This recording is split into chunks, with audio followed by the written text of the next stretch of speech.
भारतीय लोकशाहीच्या जडणघडणीत प्रसारमाध्यमांची भूमिका अत्यंत महत्त्वाची राहिली आहे. पण अलीकडच्या काळात अघोषित आणीबाणी लागू करत प्रसारमाध्यमांचा आवाज दाबण्याचं काम होत असल्याचं दिसतंय. नुकताच केंद्र सरकारच्या माहिती आणि प्रसार मंत्रालयानं कागदपत्रातील त्रुटी दाखवत लोकशाही चॅनलवर 30 दिवसांसाठी बंदी घातली आहे.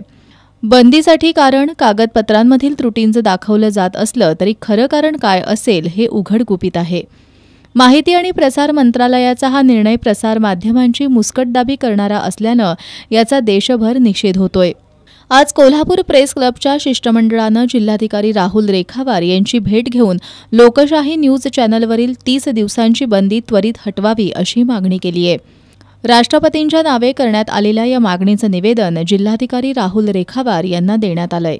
निवेदन सादर करताना कोल्हापूर प्रेस क्लबचे अध्यक्ष शीतल धनवडे यांच्यासह अन्य पदाधिकारी आणि सदस्य उपस्थित होते.